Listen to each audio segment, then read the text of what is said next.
Hi friends, welcome to Abhigyashri Anvi channel. ఈరోజైతే మనం కలెగూర లేదా కోయగూర అంటామండి. ఈ ఆకుకూర వల్ల ఎన్నో లాభాలు ఉన్నాయి.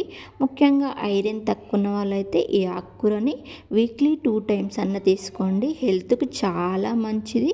ముందుగా అయితే మనం ఒక బౌల్ పెట్టేసుకొని ఒక 2 టేబుల్ స్పూన్ల ఆయిల్ వేసేసుకొని కొద్దిగా జీలకర్ర, కొద్దిగా ఆవాలు వేసేసుకొని కొంచెం మినపప్పు వేసుకోండి. మీరు కావాలంటే శనగపప్పు కూడా వేసుకోండి, కానీ నేను ఇక్కడైతే స్కిప్ చేశాను.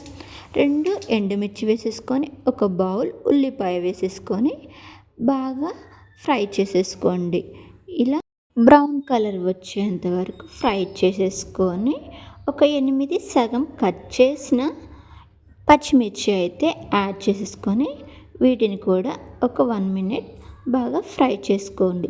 తర్వాత 8 సగం కట్ చేసిన వెల్లుల్లి రెబ్బలైతే వేసేసుకోండి. తర్వాత కొద్దిగా అల్లం వెల్లుల్లి పేస్ట్ వేసి పచ్చివాసన పోయేంత వరకు కూడా వేపుకోండి. ఇలా బాగా ఫ్రై చేసేసుకోండి. తర్వాత 2 కరివేపాకు రెబ్బలు కూడా వేసేసుకోండి. ఒకసారి కలిపేసుకొని ఒక టీ స్పూన్ పసుపునైతే యాడ్ చేసేసుకొని బాగా మిక్స్ చేయండి. తర్వాత మనం ముందుగా క్లీన్ చేసి పెట్టుకున్న కలగూరను అయితే ఇందులోకి యాడ్ చేసేసుకోండి. నేను ఇక్కడ కలగూరను అయితే కట్ చేయలేదండి, చుంచి పెట్టుకున్నాను. ఇలా చుంచి పెట్టిన కలగూర అయితే చాలా టేస్టీగా ఉంటుంది. మీరు కూడా ఇలా ఒకసారి ట్రై చేయండి. కట్ చేసిన దానికంటే ఇది టేస్ట్ ఎక్కువగా ఉంటుంది. ఇది మీడియం ఫ్లేమ్లో పెట్టేసి ఇలా కలగూర అంతా మిక్స్ అయ్యేటట్టు బాగా దగ్గరకు వచ్చేటట్టుగా కలిపేసుకొని ఒక 2 నిమిషాల పాటు మూత పెట్టేసుకొని మగ్గించుకోండి. మూత తీసి చూసిన తర్వాత ఇలా దగ్గరికి అయిన తర్వాత ఒక టీ స్పూన్ సాల్ట్ వేసేసుకొని ఇందులో వాటర్ అన్నీ పోయాయి చూసారా.